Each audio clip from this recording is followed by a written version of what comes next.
They've got to know it allows the government to grandstand and set up checkpoints and train us all how to line up and be searched. Look, the whole world is going to be like living in an airport. Go ahead. Don't you think things are kind of small potatoes in the larger scheme of things? I mean, what we're really looking at is like the dawn of human interaction with the elite, right?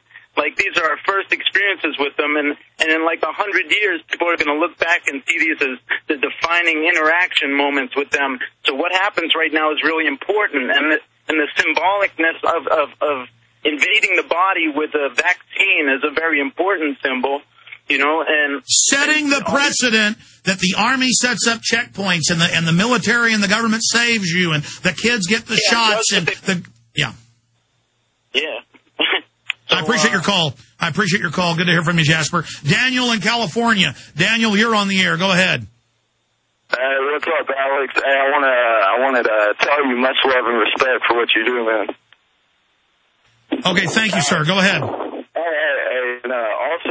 I wanted to talk about. Do you think they would initiate the use of FEMA camps with quarantine excuses, you know, saying that, that this mass flu is causing... No, they've already said that. Exactly. They build all the FEMA camps, laugh at us as we're pointing them out. Glenn Beck says they don't exist. AP, Reuters, Houston Chronicle admit they do. And then they say the FEMA camps are for the flu outbreak or for the depression. Now they arrest the homeless all over the country, from California to New York, make them go to FEMA camps. Again, like I always told you, they were going to set it up where people want to go to the camps. Mobile federal inoculation vans, federal health care vans. It's all happening. Right. Well, they think they can be saved at these camps. You see, I'm in Bakersfield, and we're closest to Mojave here. And, I mean, they've doubled the size of that one in Mojave. And not to mention, we've only had 2 cases, not even in Bakersfield. They were in, like, Tulare, some little bum, nothing town in the boondocks, and the flu pandemic is there, and it's like, okay, how is this even a pandemic when it's not even in a big city? It's ridiculous. Well, see, they changed the definition. Previously, pandemic was a certain amount of deaths and the fact that it was spreading cross-border. Now they just say, if any run-of-the-mill virus that's super weak, anything, crosses and goes into more than 3 regions, it's a pandemic. 3 regions or 6 countries.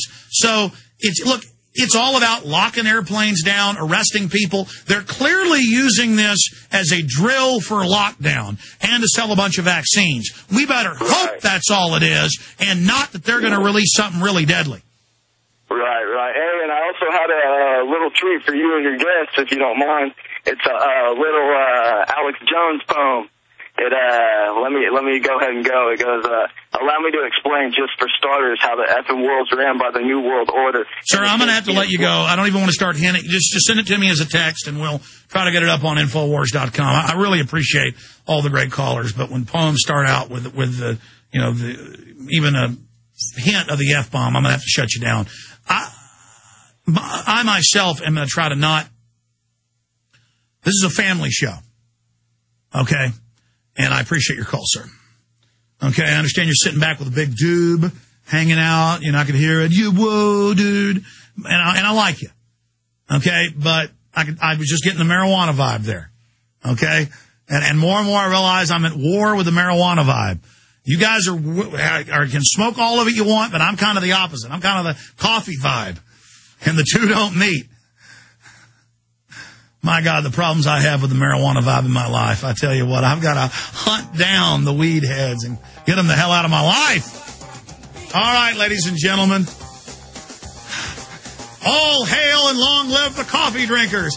Down with the potheads. Folks, I'm joking. I love Willie. I'm just joking and having some fun here. And I believe in you're right. I don't think you should be locked up in prison. I can just tell you were stoned. All right, we'll get serious. Take your calls when we get back. Stay with us. Do you understand how dark it is? How far down the line we are? How late it is? I wanted to come in here today and have a focused transmission, go over all the documents and the evidence. I did a B-plus job in the first hour. And I'm kind of degenerated into a C-plus right now, maybe a C-minus, because I just can't get over the fact that it's a complete hoax. I have military and police sources that were telling me, get ready for some type of flu behavior coming up in the fall. I start warning people in March. They pull it in April. It's a non-event, and they're getting ready for total world government martial law, planetary forced inoculation. The UN's been caught over and over again spiking vaccines with sterilants and with cancer viruses and HIV. And I mean, I can pull up mainstream articles right now. This isn't a game, ladies and gentlemen. In fact, Google, United Nations caught sterilizing women. It was in the news last week again. I mean, it's just everywhere. Don't take these people's shots. But I'm afraid my child might die. Hey, fine. You just go ahead and trust the medical establishment. Trust Joseph Mengele. Am I saying there couldn't be good vaccines and vaccines can't give somebody an immunity, like for tetanus and things like that? No, vaccines could be great. But a bunch of murdering eugenicists, you know, they brought back over 10,000 Nazi scientists and that they went to work for the vaccine labs and NASA.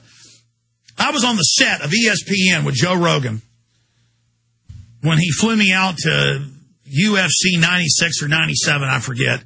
Great guy, flew me out there, put me up in a hotel, gave me, front row tickets, the whole 9 yards. And then I'm backstage with him before it starts, taping for ESPN for like the next 4 or 5 UFCs coming up. And they're all like, this is secret info you're about to see, the upcoming fights. And I'm like, yeah, I don't care. Fine. Of course, I did kind of get into UFC then, and it was nice knowing what fights were coming up. But look, that point doesn't matter. I'm behind closed doors, and there's the main ESPN reporter for UFC. And we're leaving, and we go out of the studio, and we're back in the trailers while they're editing pieces because, we're waiting to go eat steaks with Joe. This is the night before the fight. And I'm going, yes, that's the Goddard Space Center. Absolutely. That top Nazi, Werner von Braun. And the guy was nice. He walks over, he goes, excuse me. And Joe was doing voiceovers in another trailer area. It was the same trailer, but in a voiceover area. He'd left by then. And he goes, excuse me, you're saying Nazis set up NASA? And I went, yeah, it's an absolute fact. He just laughed at me. See, I guess the public thinks I'm making all this up. I'm not making any of it up. Werner von Braun, head of NASA, Hitler's top Nazi scientist. Goddard, second in command. I can go right down every department, CIA, everything. Run by Nazis. You're taking injections from these people.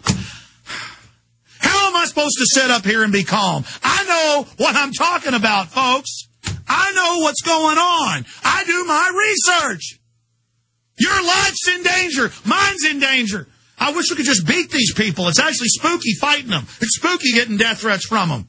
It's spooky getting Army documents that later come out in the Baltimore Sun that the Army's following me around in Ron Paul at events. We have the Army spying on us because it's the Army's job to make sure the New World Order wins.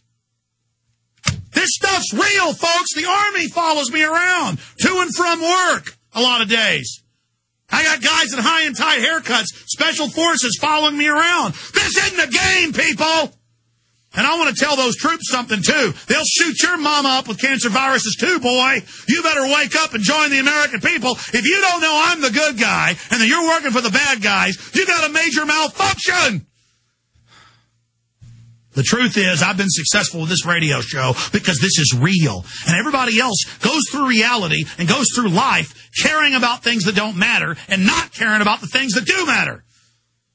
Well, let me tell you something. Forced inoculation and mass graves matters. And if we don't expose these bastards, they may go with a real bioweapons release and claim it's this stinking flu. Or the real bioweapon may be in the vaccine. That happened in 76. In fact, pull up the 60 Minutes. I want them to see the paralyzed men and women. Maybe we'll play a few minutes of it later.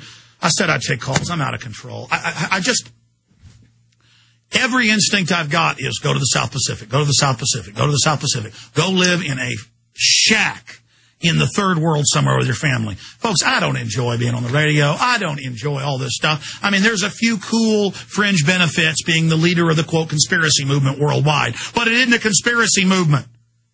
It's reality. And the government's a bunch of lying crooks. And the general public's falling apart and mentally ill.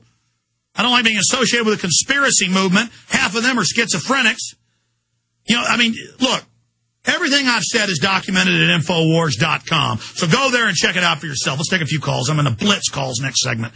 Let's talk to Cheryl in France. Cheryl, I'm sorry I didn't see you were calling from France earlier and you've been holding. Go ahead, Cheryl. Yeah. Hi there, Alex. Hi. I just thought I'd give you an update of what I've been reading on the news in France. And evidently, it's not really working over here. There was a poll online at the magazine Figaro, and 78% of the people are not really afraid of this flu, as opposed to 20%. Yeah, well, the feds will just show us a bunch of dead kids on TV and hype everybody into taking it. But yes, that's the good news. People aren't buying their bull anymore. Obama has dropped, according to Rasmussen, below 50. Go ahead. Yes, and then there's Dr. Bernard Debray, who is a very well-known professor here, who has made a big announcement. It's been in all the papers about how the virus is not dangerous. And he said there's only been about 800 cases in all of France.